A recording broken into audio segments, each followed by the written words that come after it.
When pressure mounts on our partners, the EU steps up, European Commission President Ursula von der Leyen said during her visit to Armenia, as she announced new investments in the country and opening of the European common market to Armenian goods previously exported to Russia. And to talk about the European diplomatic offensive in the South Caucasus, we're joined by Richard Giragosian, founding director of the Regional Studies Centre. Good evening. Good evening, Maciej.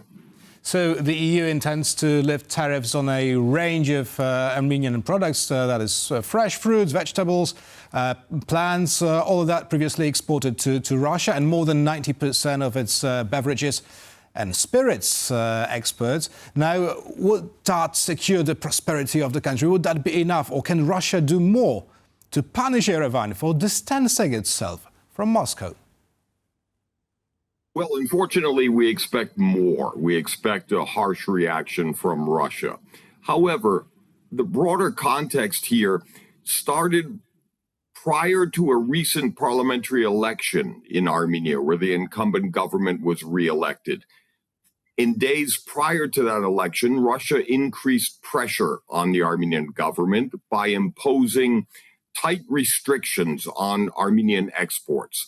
The EU, much to my surprise, moved much faster than usual and immediately, rapidly responded by extending specific financial help for export diversification in Armenia. And now again, we see 80% of Armenian exports will have no tariffs entering the EU.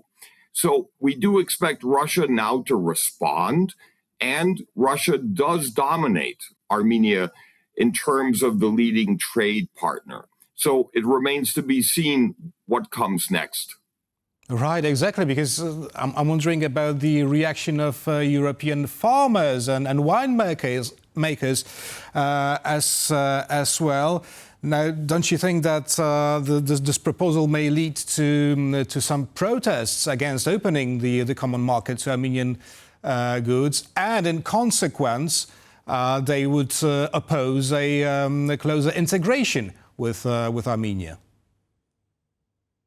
Actually, no, we don't really project or forecast that kind of reaction, largely because the amount of Armenian products and goods going into the European market is fairly marginal, much less than expected.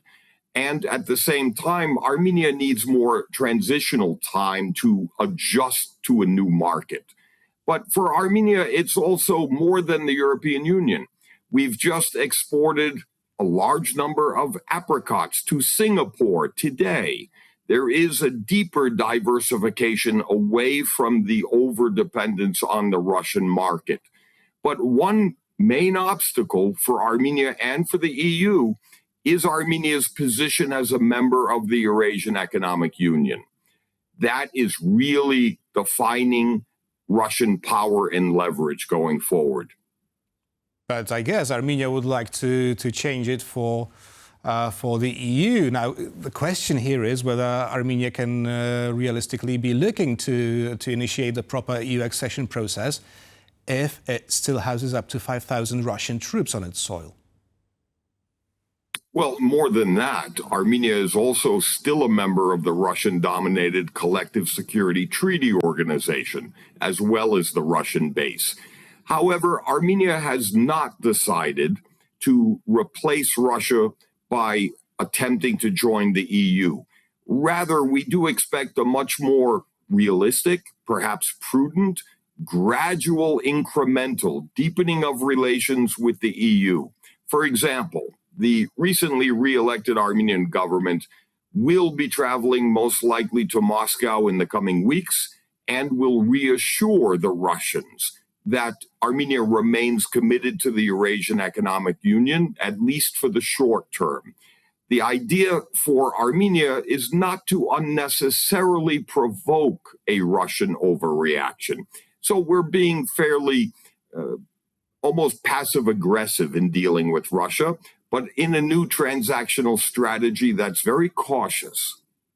So it seems. Well, what applies to Armenia does not necessarily work for Azerbaijan. Now, before visiting Armenia, Ursula von der Leyen arrived in Baku, and she said these words: "We have not forgotten that at the time when Russia weaponized energy in terms of gas for Europe, Azerbaijan stepped up.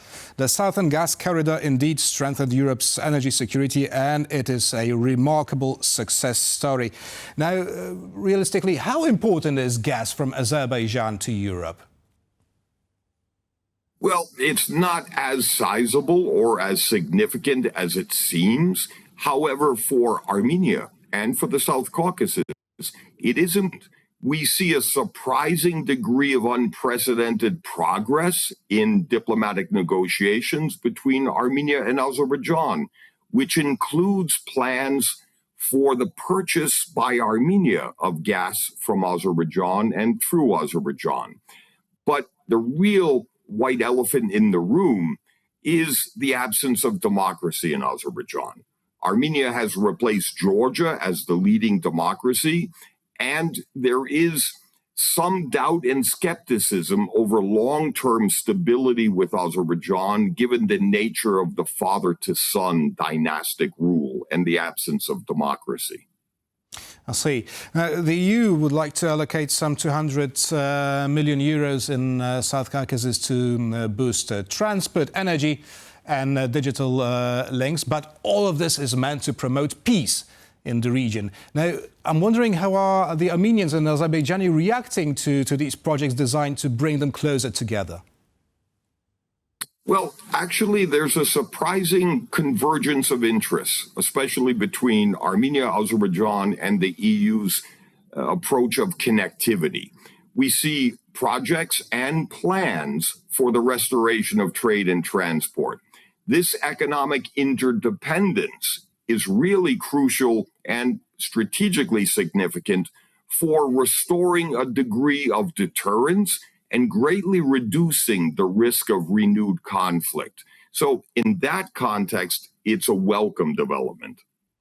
Now let's look a bit further west. Now, while Ursula von der Leyen was visiting Azerbaijan on Tuesday, 3 EU commissioners held talks with the Turkish president, Recep Tayyip Erdogan, and they have focused on regional security, migration, trade and connectivity. Now, wouldn't it be simpler, just easier for the EU to reopen accession negotiations with Turkey if it plays such an important role for the stability of the region and crucial infrastructure for the EU, including pipelines, is located on the Turkish territory?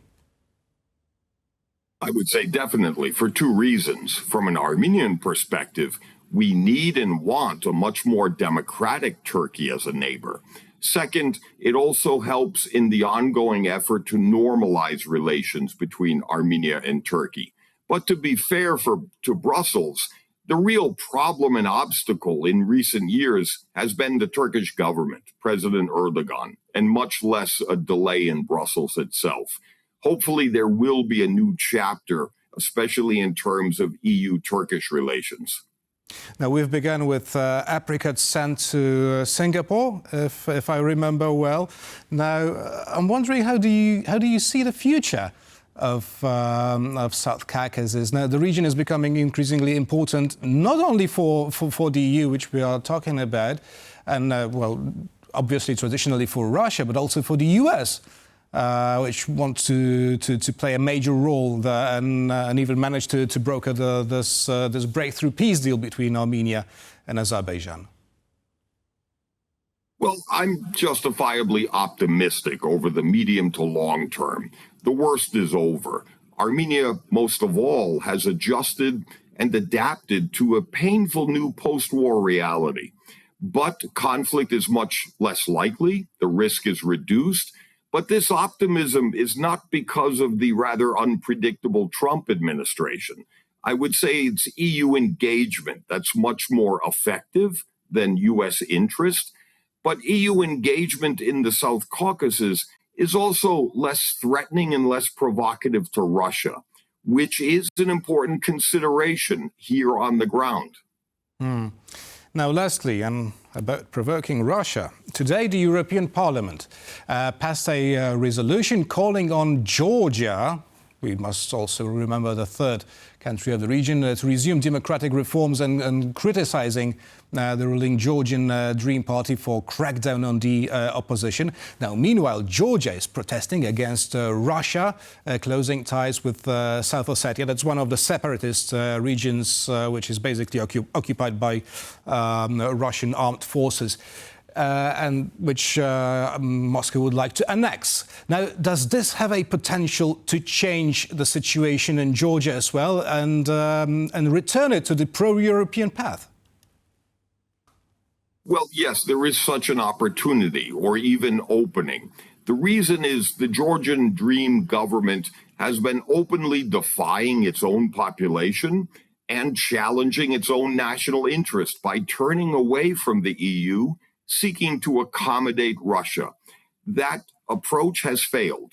In fact, Russia is not only overwhelmed by its failed invasion of Ukraine, but as this recent development shows, Russia is dangerously unreliable, not just for Armenia, but also for the Georgian government.